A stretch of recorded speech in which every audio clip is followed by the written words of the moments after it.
Bismillahirrahmanirrahim. Assalamualaikum warahmatullahi wabarakatuh. Halo, kenalkan, eh, nama saya Ridwan Fikri Maulana dengan NPM 190121090. Saya di sini merupakan mahasiswa Universitas Islam Bandung dari Prodi Akuntansi angkatan 2021. Di sini saya akan mempresentasikan ide bisnis saya dalam rangka untuk memenuhi tugas akhir mata kuliah komunikasi dan bisnis.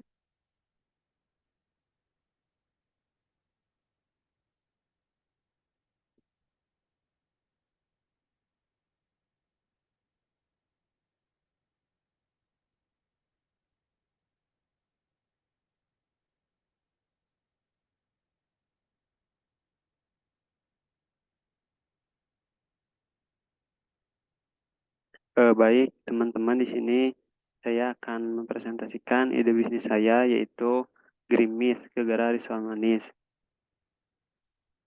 Nah, ini untuk logonya tuh ada payung kayak payung ya. Kenapa? Karena ini tuh filosofinya kan dari gerimis. Jadi dari gerimis tuh identik dengan hujan gitu ya.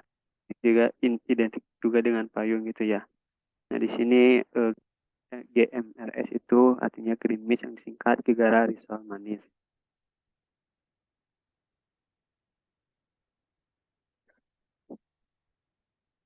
Adapun latar belakang saya membuat bisnis ini karena kami mencoba untuk berinovasi untuk mengembangkan sebuah risol to the next level dengan memberikan rasa manis pada isian risol tersebut dengan mengganti isiannya dengan seperti selai, yogurt, dan buah-buahan yang segar yang akan memberikan kesan yang unik gitu ya pada setiap konsumen yang mencoba untuk menikmatinya.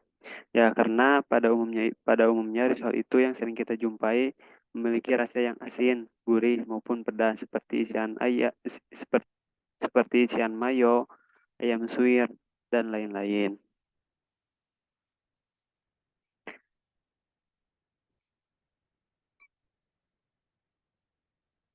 Adapun perencanaan bisnis saya di sini memiliki tiga aspek. Yang pertama aspek pemasaran, yang kedua aspek produksi atau operasional, dan yang ketiga aspek keuangan.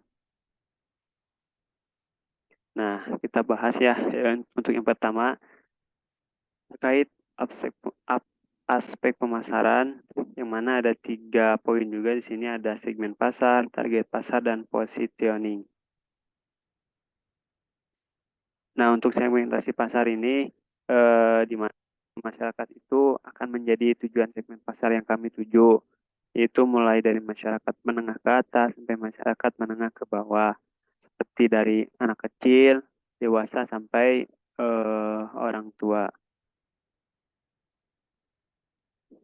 Nah, pada target pasar ini, adapun karakteristik target pasar yang dimulai itu yaitu tadi gitu ya, seperti anak-anak sekolah dasar sampai mahasiswa kos maupun yang bertempat tinggal di asrama juga yang senang untuk mencari cemilan pada saat atau pulang sehabis beraktivitas, dan juga masyarakat yang tidak memungkinkan untuk memasak di rumahnya sendiri. Adapun di sini positioning merupakan Gegara Risol Manis atau gerimis ini menjual makanan halal, unik, dan mengenyangkan. Positioning dalam bisnis Gegara Risol Manis ini atau gerimis adalah sebagai sebuah alternatif makanan yang lebih praktis lagi, namun tetap mengenyangkan. Adapun di sini di pemasarannya, strategi pemasaran dari Gegara Risol Manis ini yang disusun berdasarkan analisis 3P yang meliputi produk, promotion, dan placement. Di sini produk kita dari segi ukuran Gegara Risol Manis ini memiliki ukuran yang pas dan dapat dikonsumsi bagi semua, baik anak-anak maupun orang dewasa dan juga orang tua. Di sisi lain kami juga memakai varian rasa gitu ya yang berbeda dengan bisnis lainnya agar dapat menarik perhatian para konsumen dan juga calon baru. Di sini promotion kita melakukan promosi di tiga aspek, yaitu pada media sosial, marketplace, dan word of mouth.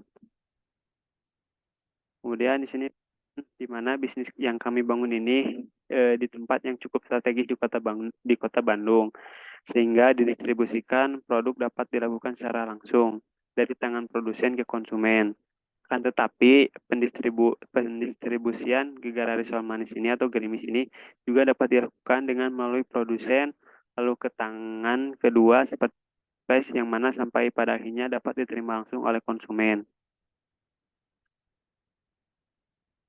Nah, di sini aspek produksi, ya yang pertama kita mulai terlebih dahulu, kemudian memberikan rincian jumlah yang akan diproduksinya. Nah, setelah itu masuklah ke proses pemasakan, penyajian, pengemasan, dan lalu lah ya, udah jadi. Nah, di sini ada aspek operasional, yang mana dalam pengemasan Gegara Risol Manis ini atau gerimis itu dilakukan secara manual, yaitu tenaga manusia untuk pengemasan pesanan offline itu dilakukan langsung di tempat penjualannya. Pada pengemasan pesanan online untuk jumlah pesanan yang banyak itu dapat dilakukan 3 atau 5 hari sebelum pesanan via online dibuka atau lewat sistem PO gitu ya. Nah, sedangkan pada pesanan online via Shopee Food atau GoFood ini akan diproses seperti pesanan offline pada umumnya. Nah, di sini juga kami melakukan analisis SWOT. Yang pertama ada kekuatan, kekurangan, peluang, dan ancaman. Yang mana pada kekuatan ini makanan kita cukup mungil sehingga mudah untuk dibawa kemana-mana dan harganya pun relatif murah. Adapun kekurangan dari makanan yang kita jadikan ide bisnis ini yaitu jika makanan ini dihangatkan dengan proses digoreng makin berminyak, namun kemudian juga makanan ini tidak akan terlalu tahan lama dan juga akan cukup boros terhadap pemakaian minyak. Namun di sini untuk peluangnya sendiri, makanan itu dicari oleh konsumen yang suka dengan kudapan manis atau dengan variasi yang unik-unik.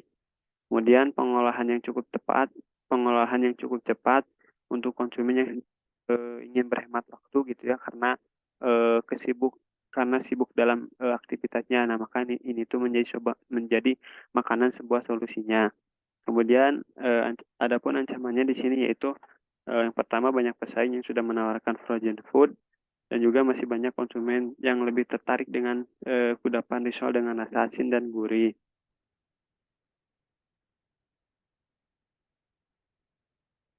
Nah, di sini selanjutnya akan membahas mengenai aspek keuangan, yang mana untuk biaya tetapnya itu pada spatula dengan harga 15.000, ada wajan dengan harga 40.000, ada telanan dengan harga 12.000, dengan ada pisau harga 10.000, sendok dan garam 4.000, wadah dan juga ada piring 12.000, kompor 85.000, gas 24.000, biaya pemasaran 80.000, air 5.000.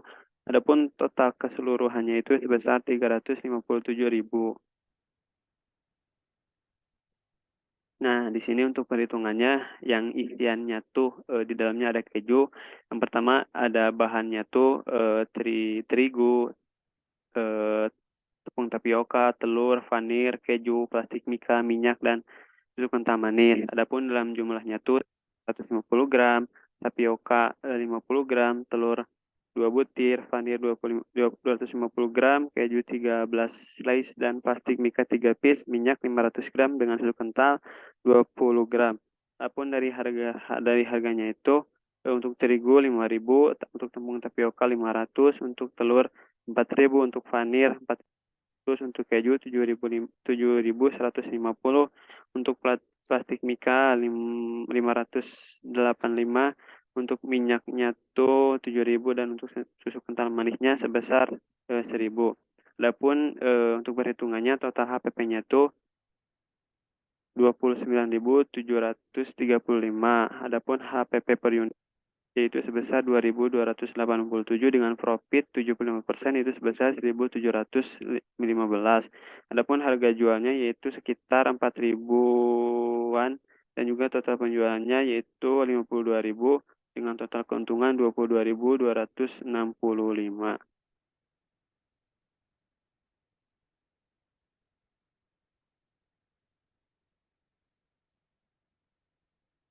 Nah, kemudian untuk isian coklat itu dengan bahan pertama terigu dengan jumlahnya 150 gram dengan harga 5.000.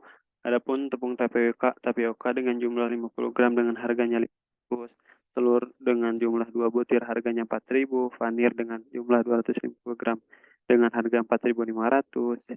Seres dengan jumlah 50 gram 6.563.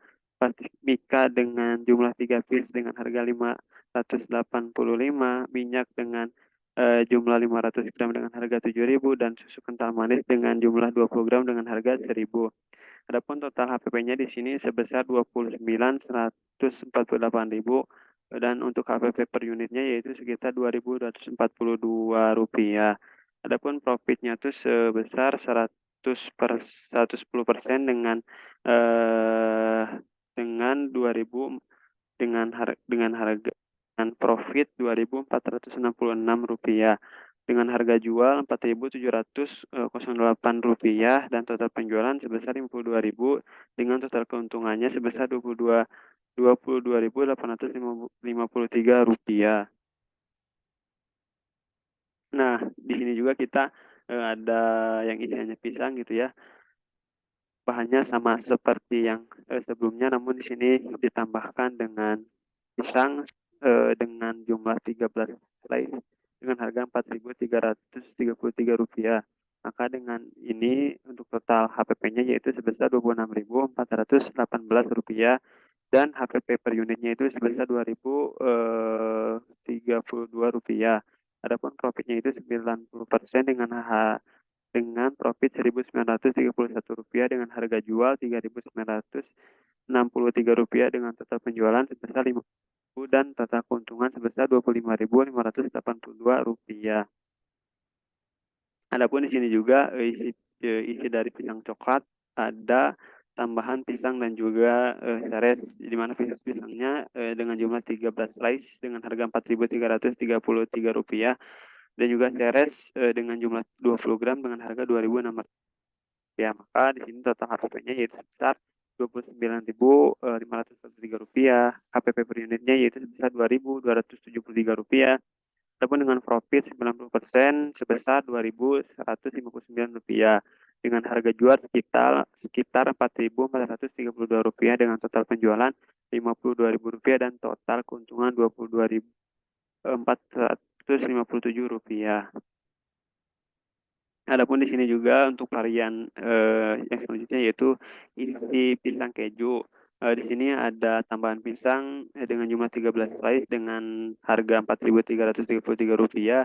Keju juga dengan jumlah 13 slice dengan harga 7.150 rupiah.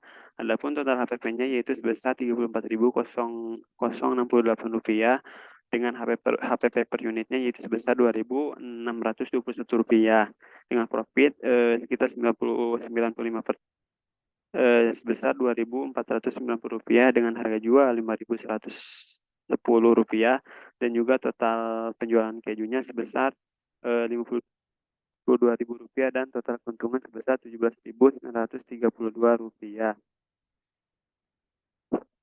Nah, adapun di sini mengenai periode proses pembuatannya ya teman-teman.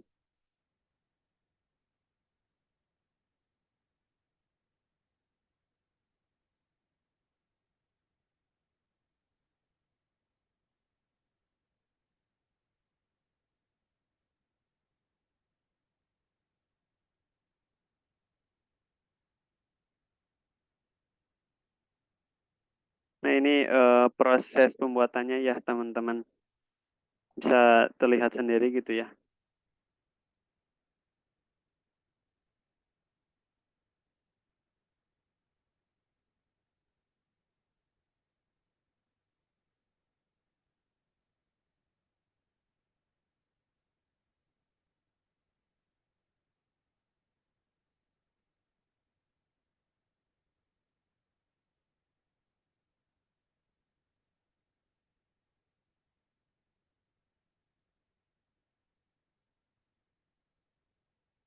Nah, ini proses pembuatan oleh Bung Fari dan Bung Fani, dan mungkin itu untuk sekilas dalam proses pembuatannya. Nah, mungkin sekian presentasi dari saya. Mohon maaf apabila masih banyak kesalahan, juga kesalahan dalam pengucapan kata-kata. Akhir kata, wallahu muwaffiq ila aqwamit thoriq. Wassalamualaikum warahmatullahi wabarakatuh.